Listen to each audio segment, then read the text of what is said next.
Welcome to the Deep Dive. Hello. Today we're taking a look at the 18th century British Navy, specifically how it went through this really profound change. Yeah, it's a transformation in, well, professional standards, really. Yeah. How a service that seemed almost stuck in its ways became this incredibly dynamic force. The Age of Nelson, basically. Yeah. But we're looking at the figures who kind of paved the way for him. Exactly. Our mission today is to track that shift, looking at the careers of 6 key officers.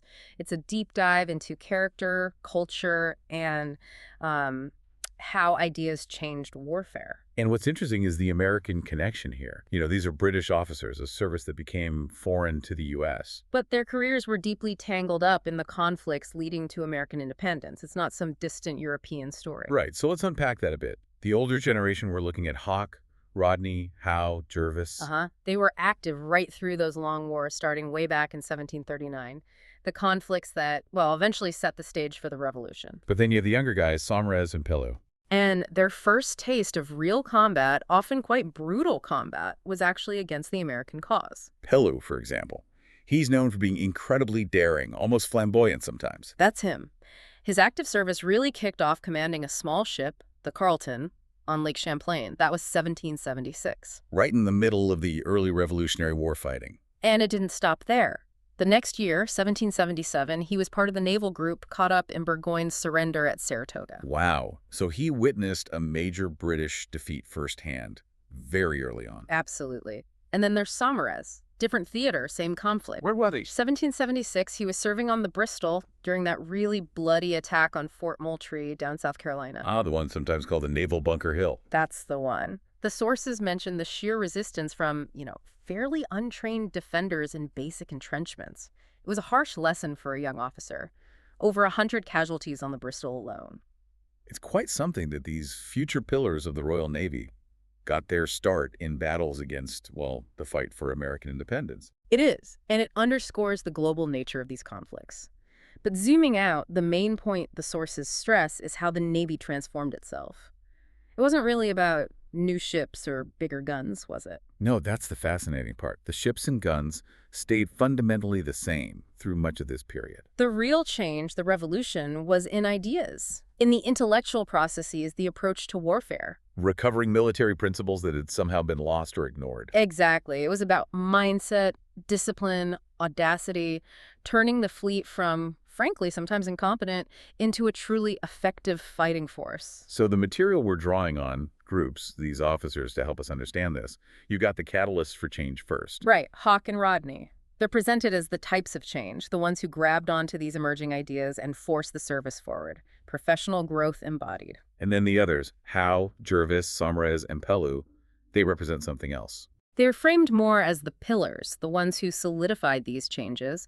They exemplify the conservative forces in a good way, the permanent features like discipline, structure, seamanship, the things needed to make the change stick. So the innovators and the consolidators, you could say. That's a good way to put it. We need to see both the initial jolt and how it became the new standard. Okay, before we get to the heroes, we need to understand just how bad things were at the start. The 0 point, as the source calls it. Yeah, the baseline. And it was pretty low. Naval warfare had sort of decayed into this state where following the rules, the exact procedures, became more important than, well, winning. More important than destroying the enemy fleet. Absolutely. Defense and precise adherence to the signal book often trumped decisive action. Imagine going into battle primarily worried about keeping your perfect line formation. It sounds incredibly bureaucratic. And slow. Disastrously slow in a fight. It could be. And the cost was often strategic failure. The source identifies 2 specific battles as really marking this low point. The first is Admiral Matthews off Toulon, back in 1744. Matthews. His problem was indecision, wasn't it? A lack of confidence. Crippling lack of confidence, it seems. He was facing the combined French and Spanish fleet, all lined up. The signal to attack had actually been flying for 2 hours. 2 hours. Yes.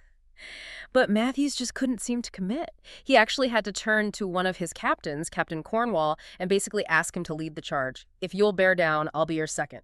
The admiral needing his subordinate to stiffen his spine. Pretty much. Not exactly inspiring leadership. So he eventually did attack, and that part wasn't so bad. The initial attack on the Spanish rear, yeah, that was probably the best part of his conduct. But then it all fell apart. How so? His follow-through was just not there. After the first clash, he hauled his own ship away, effectively abandoning another ship, the Marlborough, which was heavily engaged. He just left them. And by doing so, he sort of gave permission for others to be hesitant too. Like the captain of the Dorsetshire, who was later criticized for being too focused on keeping his place in the line instead of supporting ships in trouble. So the rule-following mentality was already there. Deeply ingrained. And Matthews stopping the pursuit altogether afterward. The source describes it as the act of a man wanting in the self-confidence that springs from conscious professional competency. He just didn't trust himself or the system enough. Okay, that's failure through indecision. What about the other disaster? Being off Minorca. Being in 1756. This one's even more infamous, maybe because it wasn't just indecision. The source calls it extravagant pedantry. Pedantry, like being overly academic about it. Exactly. A slavish devotion to a flawed tactical idea, a kind of theoretical refinement he wanted to try. What was this refinement? He delayed the signal to turn towards the enemy until his leading ships, the van, had passed the enemy's rear ships. His goal was to have his whole line approach the French line perfectly perpendicularly. Why? What was the theory? The idea was to avoid raking fire, that devastating fire down the length of a ship as his ships turned. It sounds clever maybe in a classroom. But at sea. At sea, it was a complete mess. His precise maneuver went wrong. The British line ended up approaching the French not at 90 degrees, but at a shallow angle, maybe 30 or 45 degrees. Okay, I'm trying to picture this. What does that angle do? Well, think about concentrating force. The basic rule of warfare, right? Hit hard at one point. By approaching at that angle, the British impact was spread out all along the French line. No single point was hit hard enough. So instead of a hammer blow, it was more like a glancing push. Precisely. The French could counter effectively everywhere because they weren't overwhelmed anywhere. And this is where the rot in the professional culture really shows. Oh, captains again. The testimony from the courts-martial is chilling. Captains were totally fixated on keeping that perfect, regular line, so much so that when one ship, the Intrepid, was damaged and fell out of line, They didn't help. they actively avoided helping or even passing it, because doing so would mean breaking the order established by the admiral. Think about that. Maintaining the formation was more important than supporting a crippled friendly ship or engaging the enemy effectively. The process had become the mission. Perfectly put. The internal rules had completely overshadowed the external purpose, defeating the enemy. So these failures, Toulon and Minorca, they must have caused a huge uproar. They did. They forced a major change in the Articles of War, the Navy's legal code. After 1748, they realized they couldn't just blame individuals. The system itself encouraged this timidity. And that led to that really harsh new article. The infamous one, framed in 1749. It removed discretion from courts-martial in certain cases. It basically said that any officer who failed to do his utmost to take or destroy every ship of the enemy, Failure to do your utmost. whether through cowardice, negligence, or disaffection, the penalty was death. No exceptions. And negligence was put right alongside cowardice. Yes. That was the key shift. Professional incompetence, just not trying hard enough, not using your judgment to the fullest, that was now a capital crime. Which brings us back to Byng. His execution wasn't just about Minorca then. His execution in 1757 was the direct result of this new law and, as the source says, the political exigency of needing to shock the system. They needed to make an example. To demonstrate that this timid hesitancy of spirit would absolutely not be tolerated anymore. Exactly. It was a brutal, grim message, but it arguably set the stage for the change that followed. Every officer now knew the stakes. Failure wasn't just disgrace, it could be death. Okay, so that's the low point established. Now let's turn to the officers who started pulling the Navy out of this mess. First up, Hawke. Edward Hawke. Hawke. He really represents the necessary injection of spirit, doesn't he? A kind of active protest against that professional faint-heartedness we just talked about. And he'd already shown promise back in Matthew's battle that day. Yes. His ship, the Berwick, was one of the few that really got stuck in during the Toulon fight. Closed right up with a French ship and fought hard. That's where he first made his name for courage. But his biggest contribution wasn't just tactical bravery, it was strategic. The blockade. The close blockade. This was huge. Before Hawke, the idea of keeping heavy warships tightly stationed off enemy ports like Brest through the winter months. People thought it was impossible. Pretty much. Too dangerous, too hard on the ships and crews. Fleets usually kept a more distant watch or came into port for winter. Hawke insisted on maintaining that close watch year-round. It was, as the source says, a veritable revolution in naval strategy. Why was it seen as so risky, apart from the weather? Well, think about the ships themselves. This is before widespread copper sheathing for the hulls. Ah, the fouling problem. Barnacles, seaweed. Exactly. It slowed ships down dramatically. Huh. Staying out for weeks meant your ships got progressively slower and less effective. They needed constant careening, tipping the ship over to scrape the hull clean. Which meant going back to port. Right. So Hawke's strategy demanded incredible persistence and, frankly, a willingness to push the limits of the ships and the crews. He had to have immense self-confidence to take that novel and hazardous course. So he prioritized constant presence over keeping the ships perfectly maintained. He had to balance it. He recognized the material limits. But he also argued that resting the crews, giving them breaks, was often more critical than immediately scraping the hulls clean. His focus was strategic. Be there, always, so the enemy can't slip out. And this strategy paid off spectacularly at Quiberon Bay in 1759. Roman Bay, Hawke's masterpiece. It completely shattered the French plans to invade Britain that year. And the conditions were atrocious, weren't they? Absolutely terrifying. A rising gale, night falling, and the bay itself was a maze of rocks and shoals. Even the local pilot was warning him off, saying it was too dangerous. But Hawke wasn't deterred. Not one bit.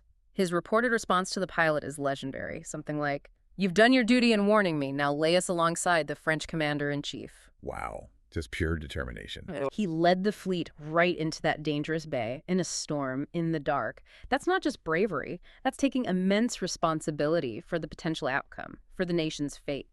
It showed that bold judgment could trump traditional caution. That self-confidence seems to have extended to his dealings with politicians, too. He wasn't easily pushed around. No, he was known for his independence. He stood up to powerful figures like Pitt the Elder.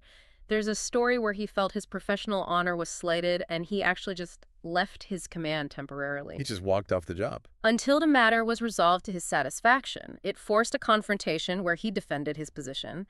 That kind of integrity probably helped him demand such high standards from his own fleet. Yet, despite his successes, he didn't get the same level of rewards as some others, like Admiral Anson. No, he received the Order of the Bath, but not a peerage. The source suggests it's likely because he never pushed his own interests. He wasn't a political operator. Okay, so Hawke brought the spirit, the strategic daring. Now, Rodney, George Rodney, he brought something different. Rodney brought the system, the form. If Hawke was the spirit, Rodney was the organizer, the enforcer of discipline. He's presented as the one who really focused on systematic development. And he seems to have had a very low tolerance for failure from the start. Zero tolerance. Even early in his career, in another battle, he testified against a captain he felt hadn't done his duty. The source calls it an uncompromising condemnation of the delinquent. No pity for professional weakness in Rodney's book. Was that just his personality, or was it a deliberate strategy to raise standards after Matthews and Byng? Probably a bit of both, but the sources emphasize the need for a system overhaul. Rodney saw the lack of accountability and seemed determined to fix it. He also had that strategic grasp that Matthews lacked. Like when he decided to help Jamaica. Exactly. In 1762, he took it upon himself to divert his forces to protect Jamaica, even if his orders weren't explicit. He said he'd construe his instructions broadly to help any colony in danger. That shows strategic thinking, not just following orders blindly. But his defining characteristic seems to be that ruthless enforcement of obedience, especially after some tactical issues in 1780. Yes, after one battle where his signals weren't followed properly, he laid down the law in no uncertain terms. What did he say? He told his captains he expected implicit obedience to every signal made under the certain penalty of being instantly superseded. Fired on the spot, essentially. Using the threat of career ruin to ensure performance. Absolutely. He believed it was the only way to get the kind of disciplined, flexible fleet he needed. He actually boasted about it later. What did he boast? He said his severity had an admirable effect, that his eye on them had more dread than the enemy's fire. And he claimed, "I taught them to be what they had never been before, officers." Strong words. He saw harsh discipline as the necessary tool for professionalization. He did, but there's a flip side to Rodney, a major blot on his record. St. Eustatius. The St. Eustatius blunder in 1781. It's a huge cautionary tale. It shows that even intense discipline can be undermined by personal flaws, in this case, greed. What happened there? Britain captured the small Dutch island of St. Eustatius, which had been a neutral trading hub. It was stuffed with goods, immense wealth. Rodney became completely obsessed with seizing it all as prize money. We're talking millions of pounds worth. And this distracted him from his main job. Totally. A large French fleet under de Grasse was expected to arrive in the Caribbean. Rodney's second-in-command, Admiral Hood, kept urging him, "We need to position the fleet to windward of Martinique to intercept them." That was the correct strategic move. But Rodney was too busy counting his loot. Mentally and physically preoccupied with St. Eustatius, he ignored Hood's advice. And the result? De Grasse sailed through unmolested, gained naval superiority in the region, which then led to the British losing the island of Tobago. Hood later wrote that Rodney's problems stemmed entirely from being fixated mentally as much as physically on St. Eustatius. So, despite his strengths in organization and discipline, a personal failing led to a major strategic setback. Exactly. It showed a lack of that ultimate professional daring when personal gain clouded his judgment. Okay, so Hawke and Rodney laid the groundwork, spirit, and system. Now let's look at the four who built on that foundation, starting with Lord Howe, Richard Howe. Howe, a very different character from Rodney or Hawke, much more reserved, known for his stern, impassive gravity, but also respected for fairness and incredible resolution. Hawke apparently rated him very highly. Yes, Hawke praised him for always knowing his duty, never needing to be told. Howe was seen as a consummate professional, a brilliant tactician. But maybe not a grand strategist. That's the assessment. Great at handling ships, maneuvering fleets, the technical side of things, but perhaps less focused on the big strategic picture than, say, Jervis. He also had this reputation as the sailor's friend, liked by the lower decks. He did, but the source calls that a suspicious encomium, suggesting his leniency might have sometimes been more about popularity than strict discipline. We'll come back to that, maybe. His most famous achievement was defensive, wasn't it? Protecting New York. Yes. In 1778, a brilliant piece of tactical defense against a much stronger French fleet under D'Estaing. Howe was outnumbered, outgunned. So how did he manage it? He couldn't win a straight fight, so he used the terrain. He positioned his smaller fleet in a specific formation echelon right across the narrow entrance to the harbor. Echelon, like steps. Sort of staggered diagonally. It meant that as the French ships tried to enter the channel one by one, they'd be hit by concentrated fire from several of Howe's ships at once. He turned the bottleneck into a kill zone. Clever. And it worked. Perfectly. D'Estaing looked at Howe's meticulous preparations, saw the trap, and decided not to risk it. He sailed away. Howe saved the British Army in the city and New York itself. Washington was apparently furious D'Estaing didn't attack, but Howe's preparation was just too good. A tactical masterclass in defense? Yeah. But his overall strategic approach was quite cautious. Yes, compared to Jervis especially. Howe's idea for defending Britain was more reactive, keep the fleet ready in port, well-maintained, and only sail when the enemy made a move. The sheer defensive, the source calls it. Which contrasts sharply with our next figure, Lord St. Vincent John Jervis. Completely different philosophy. For Jervis, the core principle was subordination, discipline. But strategically, he was all about offense. He believed in taking the fight to the enemy. His time commanding in the Mediterranean is legendary for forging this incredible fleet. Nelson called it the finest fleet he ever knew. Jervis achieved that through relentless discipline, starting at the top. He'd chew out captains for the slightest neglect. He famously restricted shore leave, even for officers, believing it hurt readiness. He demanded captains be on deck during night maneuvers. Yes. There's a great anecdote about him checking up on them personally, wandering the deck in his dressing gown on a rainy night off Brest, just to see if the captain of the next ship was doing his duty.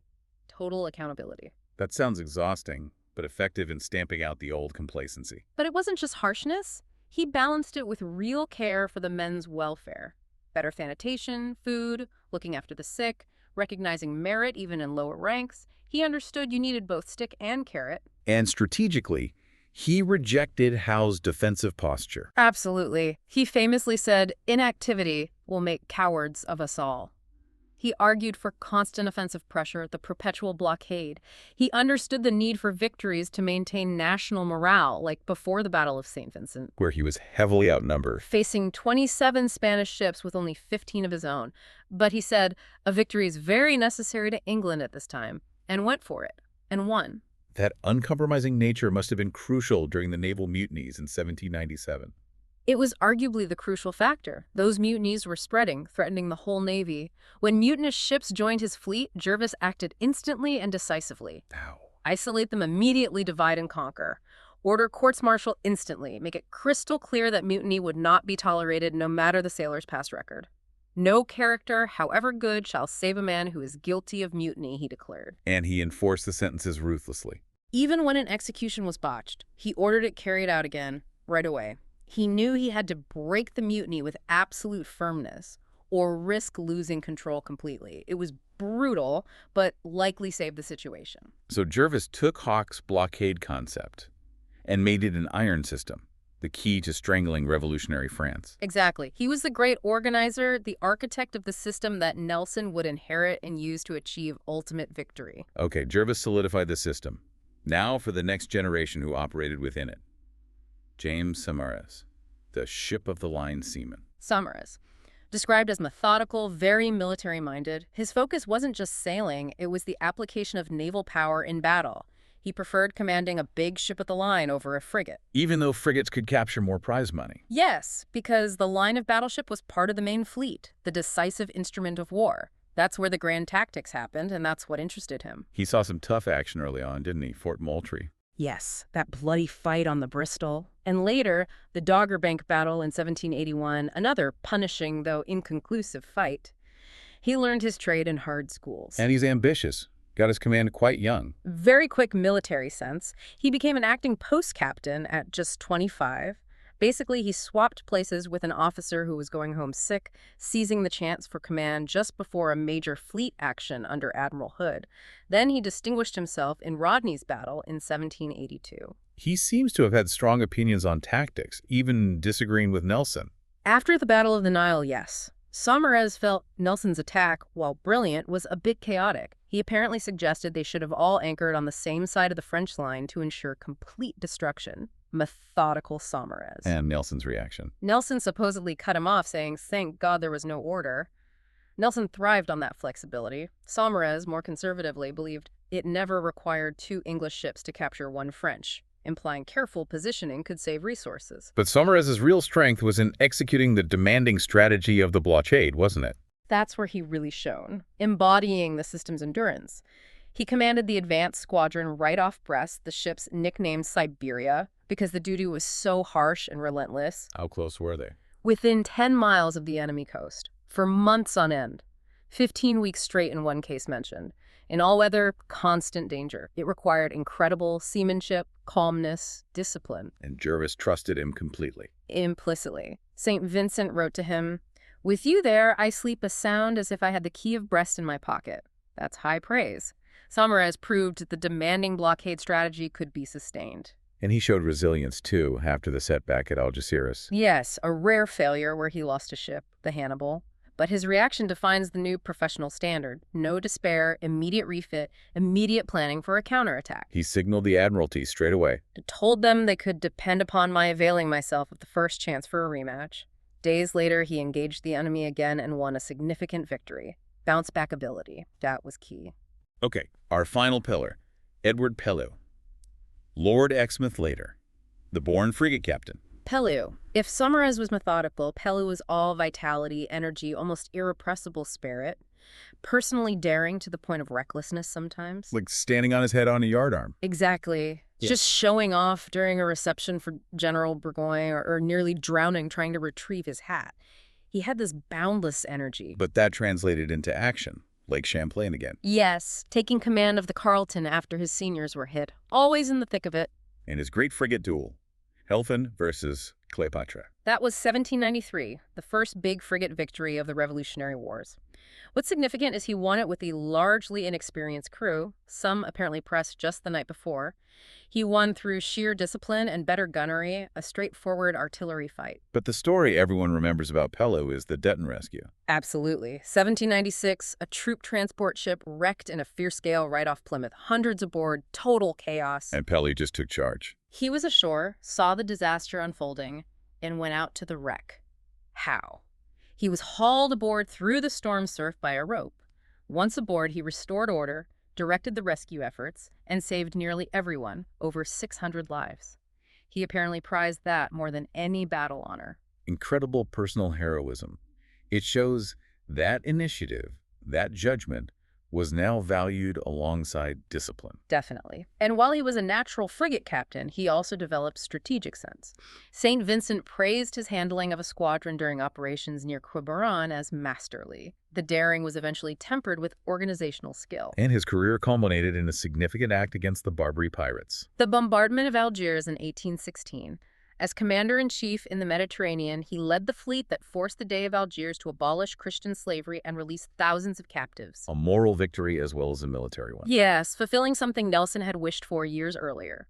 Pellew made Britain the avenger of those enslaved pirates, a powerful statement. What a lineup. Hawke, Rodney, Howe, Jervis, Somers, Pellew, each bringing something vital. And the synthesis here, the big takeaway, is that this monumental shift wasn't about technology. It wasn't like the shift from oars to sail or sail to steam later on. It was about ideas. Purely in the realm of ideas and in intellectual processes, as the source puts it, they rediscovered and rigorously applied fundamental military principles, concentration, discipline, audacity, perseverance that had been neglected. It really shows that the warrior is greater than his arms. It does. The human element, the thinking, the culture, that's what transformed the Royal Navy. And this transformation, this raising of the professional standard, created the conditions for Nelson. Exactly. Nelson was the brilliant inheritor of this reform system.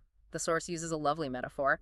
Nelson's glory was the fair flower that could only have bloomed upon the rugged stalk of Jervis's navy. A navy built on Hawke's spirit and Rodney's discipline. And maintained by the professionalism of Howe, Somers, Pellew, they collectively built the instrument that Nelson wielded so devastatingly at the Nile and Trafalgar.